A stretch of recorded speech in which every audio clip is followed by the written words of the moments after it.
political analyst, author, writer, attorney. Royal Alexander is here. Welcome back to Keel, Mr. Royal. How you doing this morning?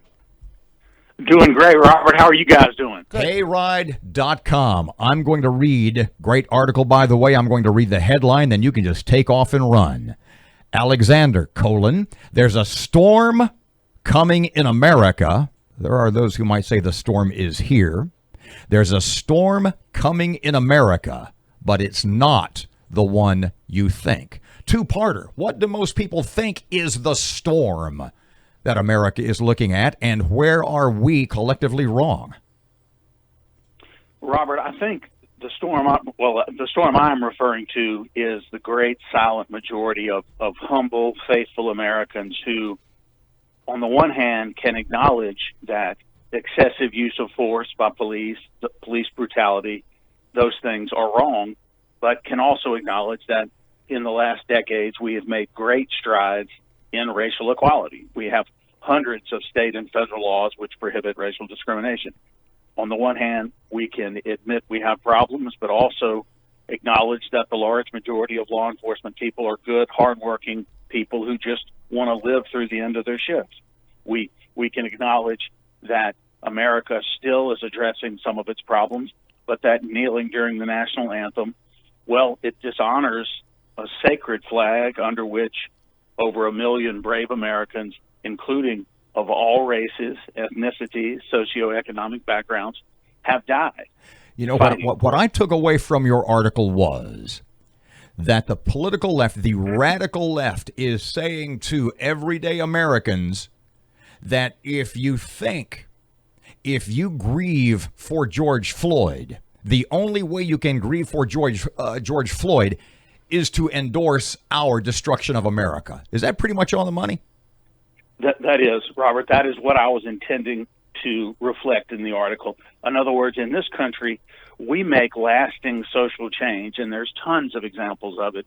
The Voting Rights Act, the Civil Rights Act, and on and on and on. We make lasting social change in this country by voting, by organizing, by marching, by striking, by boycotting, but not by violence and not by destruction.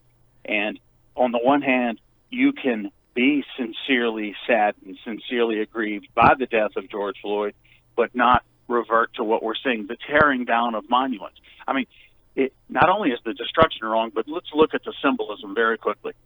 One of the statues torn down was former President General Grant. Well, General Grant led the Union forces. Also, George Washington's monument was torn down, several in California, one in Oregon. A Catholic saint, the statue of a Catholic saint was torn down. That reflects nothing that I'm aware of. And then there's threats that the next we're going to start turn to symbols of Jesus, religious symbols, to begin to tear down. Those things are reprehensible. That's not how we do things in a civilized society. In another part of your article, and I may be putting words in your mouth here, but maybe not. When you talk about the coming storm, I think also what you're talking about is, and you alluded to it earlier on, that everyday Americans, black, white, brown, who they look at this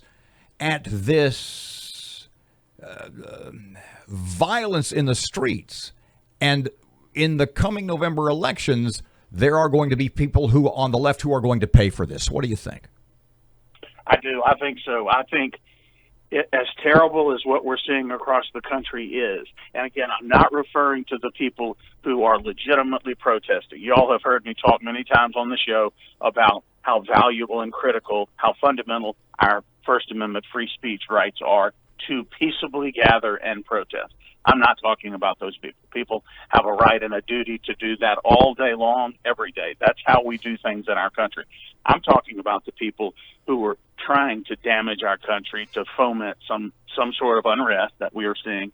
And I do think in November, Robert, that we're going to see the peaceable, when I say the silent majority, I think there is a majority of Americans who may not agree with much of what's going on, but also don't think the way to address it is to destroy, to tear things down. We have an orderly, really a tremendous system of changing our laws, this miracle in self-government called democracy.